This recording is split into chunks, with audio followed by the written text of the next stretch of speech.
Episode one. Part of my thoughts. That's it. Let's go, man. Let's go.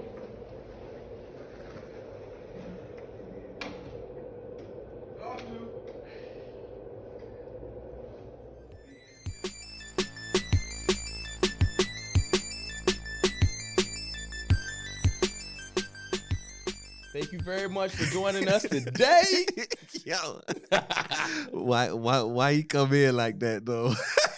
They done messed around and gave us a podcast. I'm excited. A whole damn podcast. I'm excited too because we've been talking about this for a minute. Yeah. But you know, if y'all don't know, this is part of my thoughts podcast. You know what I'm saying? Baba Akeem Bowler, but my mama named me Chris. And this is Abo Geronimo, Hey. a.k.a. Geron Falk. That's right. And we representing the Low Country, South Carolina. Ridge, South Carolina, down there, the Gullah Geechee people. Shout out to all my South Carolina residents. You know what I'm saying? So, right. Them folk down there, we know you. In there. Yeah, we in there. But shoot, it's a podcast. You know, we've been talking about doing this now for what, 3 years? 3 years now. And here we are today on February 22nd, 2022. You know what I'm saying? Angel numbers, the portal's open, whatever you may feel or whatever it may be to you. But, you know, to us, we give thanks for allowing us to be here on this day and moment. You know what I'm saying? Shout out to the ones who came before us. But we just coming to give y'all the real. In the eyes of folk from the Carolinas, South Carolinas, because we feel South Carolina don't get enough shout out or enough love in these streets when a lot of what you see today in history or this world, this country, it derived from South Carolina. Absolutely.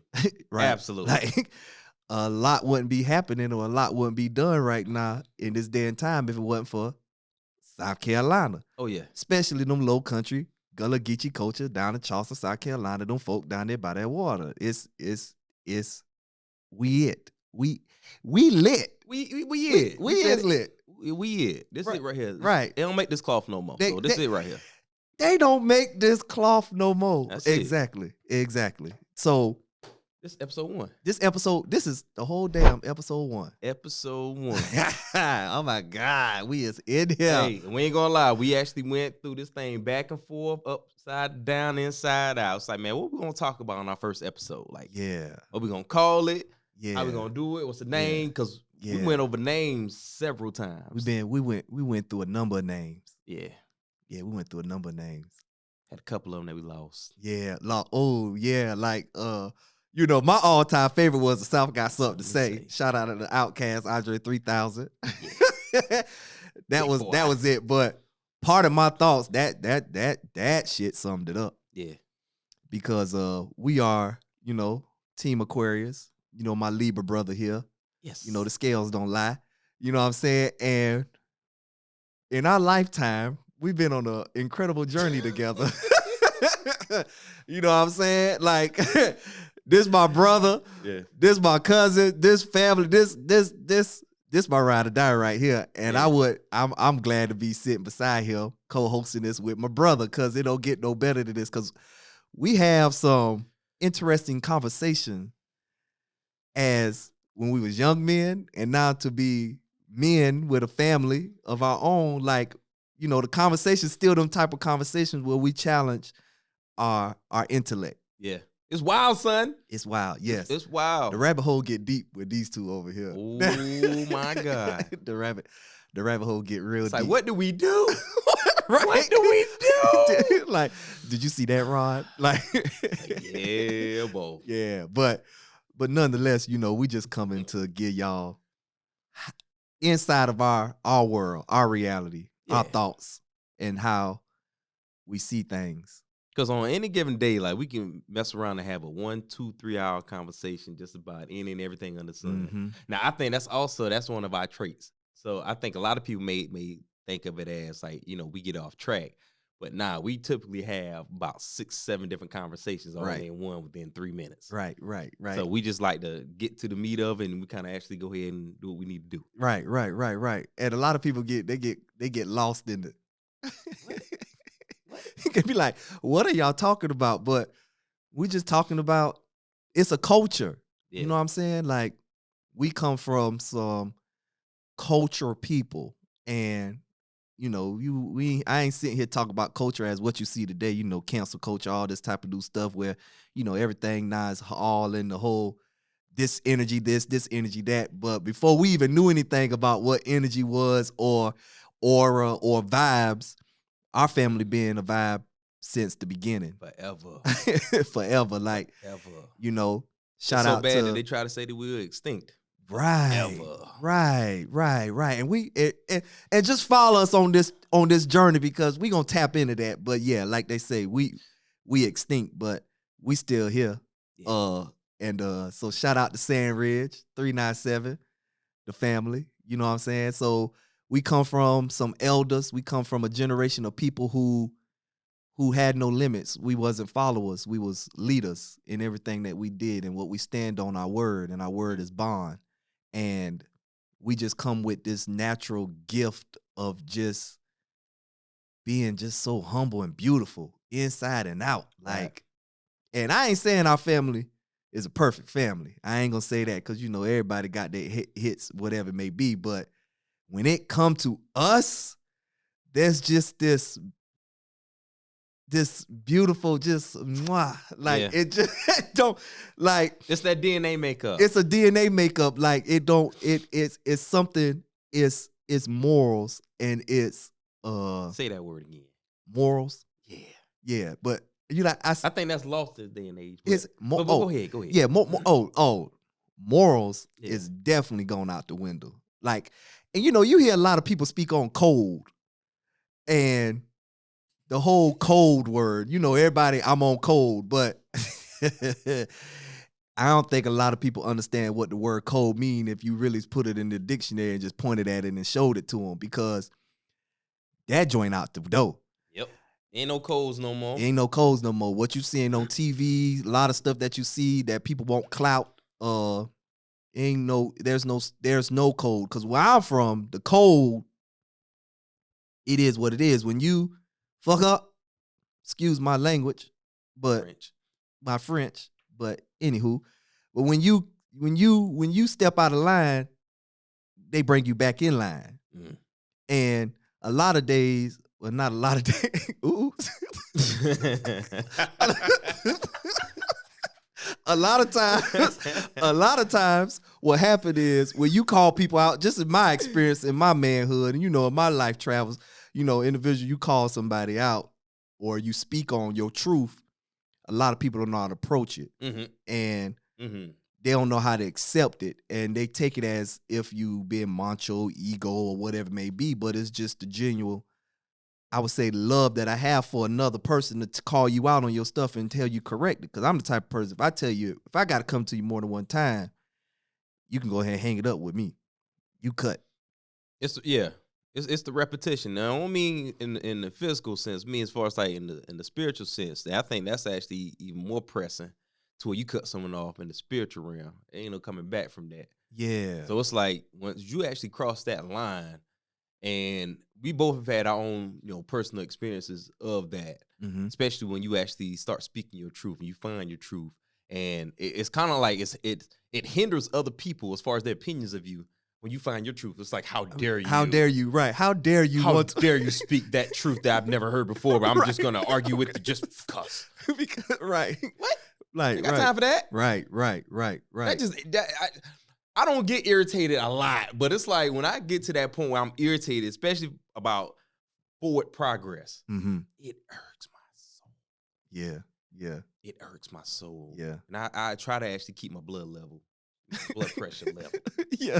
But when it gets to that point, it's like, oh, Yeah. we got to take it there. Right. You gonna get this. Sorry, but not sorry. Yeah.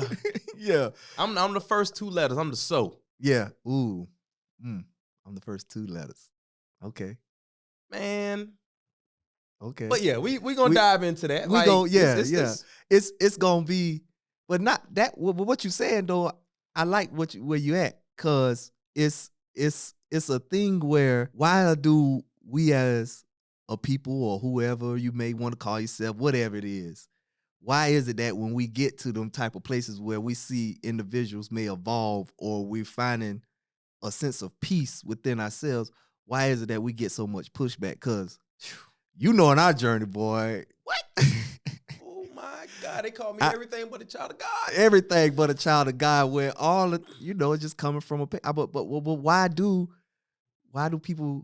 we cancel each other out? I think it's the fear of the unknown, but it's like it's hypocrisy. Mm.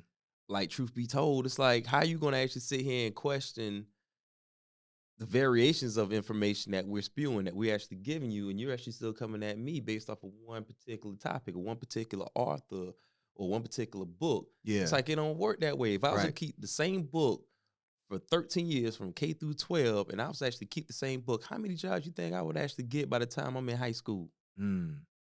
Yeah. It's like, you have to continue to push the information. Now, honestly, bro, I think, truth be told, I think a lot of us are still actually suffering from PTSD. Oh no, most definitely. I think that's the residue. Yeah. And then I don't think we even understand that we have that type of diagnosis. Man, no. I remember my mom talking about it. I remember my mom talking about, the things now, this day and age, especially when we were growing up, in comparison to how they were growing up. Mom's like, it was frowned upon from them to actually look a person of the other complexion in the eye. And so even as a little girl, as women, they would have to get on the dirt and clear the way for the sidewalk growing up in the South. Dang. So when we were talking, and I'll tell you about, with Aunt Baby, she was like, man, y'all wouldn't have made it. Y'all wouldn't have made it in my era. Right. It's like, I was like, yeah. Yeah. They was different. Yeah. Yeah, it was a whole different type of boldness for them. Yeah. Like, when you look back at their pictures and stuff like that, like how beautiful they were, like they were so vibrant, colorful, like, but at the same time, it was so much unity and just like, it was so much freedom. Yeah. The unity, yeah, because and when you speak of somebody like Aunt Baby, Ibarra Tarun, to her, when somebody who, as we got older, we start seeing her get in her older state, and she would be so meek and quiet, like she was just. But I can imagine her younger days, just probably want to rah like like, if not rah as in I'm gonna pull up on you, but rah as in like, oh, you gonna get this work, but it's gonna be done in a way where you gonna be like, wow, she handled me very elegantly. But man, what? She making me like, you gonna walk off with a dog with their tail between their legs. Bruh. Like. Hey, when we were at our baby house, I think that was for Uncle Jug, homegoing ceremony. We was all outside and stuff. And I think I was in the yard. I heard her call my name. I was like, wow. I was like, you just gonna call me out like that, like I'm a child, huh? Okay, I'm coming. Yeah, right. I'm coming though. Right. I don't want none of that person that they say you who you are. Right. Yeah, we good. We gonna keep our relationship good. That's it. With that dip. Yeah. That dip in them out. Oh my. Love them, man. Right. But it's just like people like that and the stories and stuff that we see, it creates and it molds you into, I would say, an undefeated person. Like, regardless of what we've been through in life, where we go or how we feel, I always feel undefeated. Yeah. Because it's just knowing the cloth that I come from. Yeah. You know what I'm saying? Like, as I get older and I start doing more research on genealogy, my children coming into this world, and I start learning more, and we be sharing stories and stuff like, hey, these children, especially our children we got, they done been here before. Yeah. A couple times. So they way different. And it's just a whole beautiful thing to know, like, the stories, the how smart they was, how beautiful it was, the music. Like, we were so in tune with everything around us, the universe. Yep. Like, our family had records. Vinyl records. Not records. I'm talking about records, like vinyls. Right. And land ownership. Like, you know what I'm saying? The whole Falk circle, like that whole just it was just a beautiful thing. Like, and it branched out. It's like I sometimes wonder, it's like if we were to take that mesh of that fierceness, that fire that they had, and to actually say like to inject ourselves in saying, all right, cool, this is what the future looks like. right. So now can we actually have a serious conversation of what we're actually ready to do to move forward? Because right now we're now showing you the results of the community. Right. So can we take a moment right now to get on one page? Right. Right. Yeah. So it kind of, I mean, it goes back to, that whole feeling like we're censored as far as like our thoughts, as far as like what we think, what we believe. I don't have to think and feel the same way you do, and I don't expect you either, because you're an individual, and I need your point of view to have a different perspective or a different angle when we're dealing with this thing. Right, because you can't be coming at me the same, because if that's the case, then what's the point? Can't do it. Right. Can't a bunch of Me Too's. Yeah. It's like, who wants to be a minion? I don't want to be I no don't minion. want to be. I can't do it. Nah. And you know what? And it's that crazy thing about it is, it's like we were always looked at, as weird or the outcast per se, whatever the case may be. But it's like, yeah, you're right, because in middle school, high school, it's like, nah, I'm not out here doing every single thing that everyone else does. Like, I do have my own ideas. I do have my own thoughts. Right. Same way. It's like, you remember like growing up. Yeah, I remember, folks. Growing up, it's like, I forgot, I might be on my bike or mom might be taking me somewhere to the store, and I'll see you and Jordan out in the field playing. We're Power Rangers. I'll be like, yeah, I get it. Yeah. Like, yeah, I get it. Yeah, we out there. We was teenagers playing Power Rangers still. Like, Power Rangers was popping though then. Power Rangers that was thing popping. just came out. Hey, for real. And I know for me, like, I remember 7th grade, I can get with your hardest thug, hardcore, whoever may be, street life, and I'm wearing Jinko jeans, skateboarding, and that was me. Yeah. And even as I got older in high school, I always remember every walk of people in that high school was cool with me. Yeah. Like, who you hang out with? Myself. Like, I ain't had no cliques. Yeah. It was just it was family. Yep. When y'all was in school, it was I'm around y'all. Yeah. And then after y'all left, I was just like, well, it's just me. Like, and it turned into being a whole tribe of people. Like, shout out to my homeboy Slim. We was the shout out Conway outcast, I feel, because it was two sides of the track. It's duality, baby. Yeah, that dude. Yeah. That's how I felt about, my homeboy Herb, man. May he rest in peace. Yes. It's like, that's how I felt about my brother Herb. That's how I felt about my brother Chris. That's like, it's like duality. It's like we all come from a different background. Like even Brian, even Slick Rick down there in Tinkertown and Hickory Drive.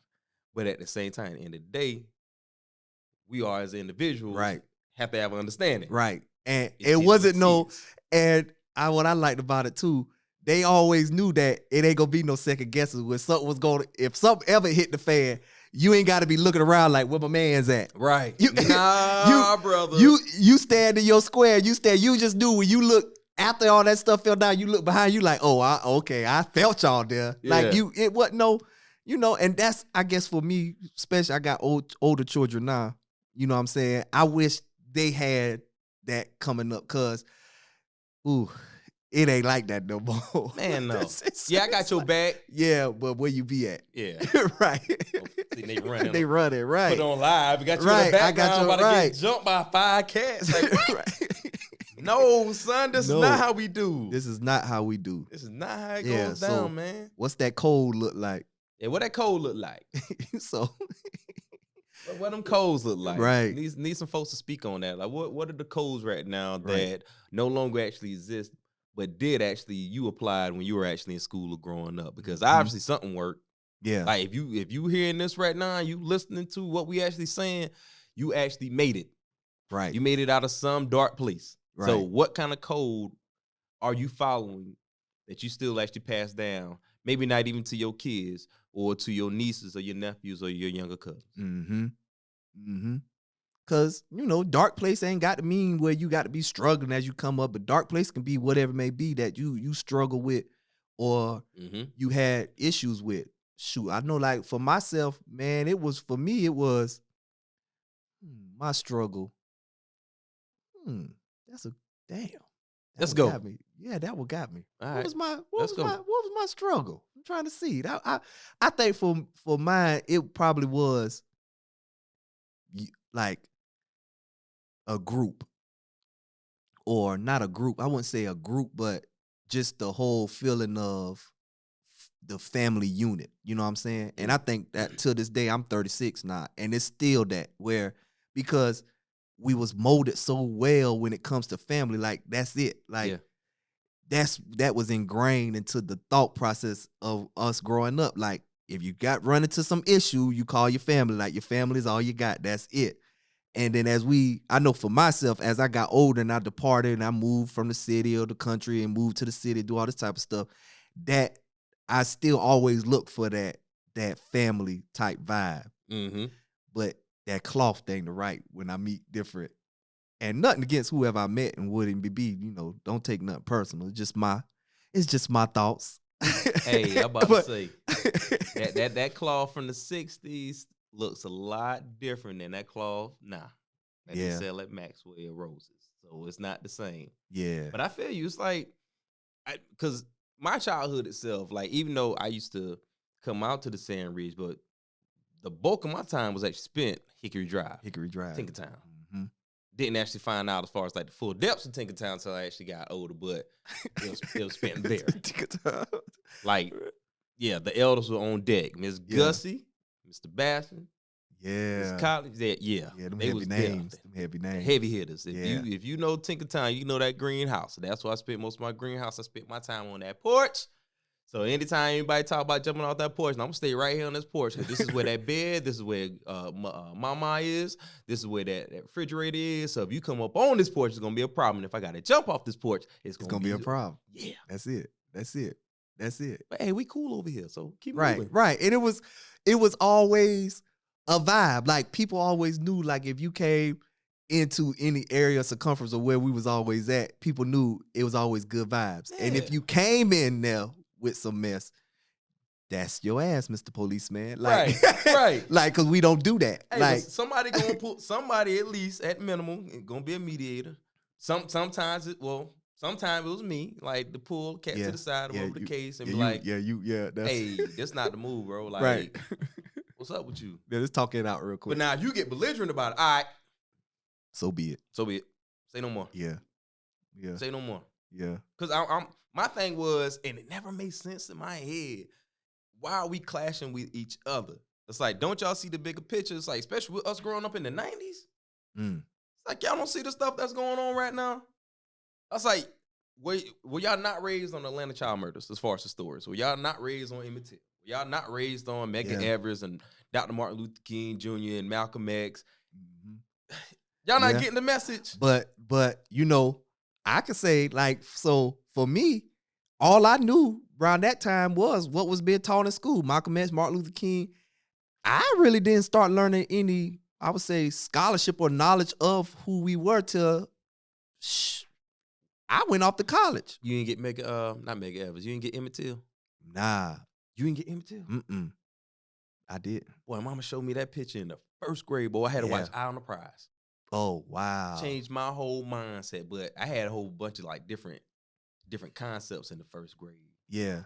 Like heavy. And it kind of shaped my personality as far as like how I view people. Okay. To where, like growing up in Conway and, to be of a certain pigment, certain complexion per se, it's like, all the kids used to always invite me to the birthday parties because they thought I was a Native American. Okay. And that's pretty much, I'm going off of what my great-grandma told me. I'm going off of what my grandma, this, that, and third. All right, cool. Yeah. Well, the black kids, I'd be like, yeah, I'm Indian. Like, no, you're not. You black.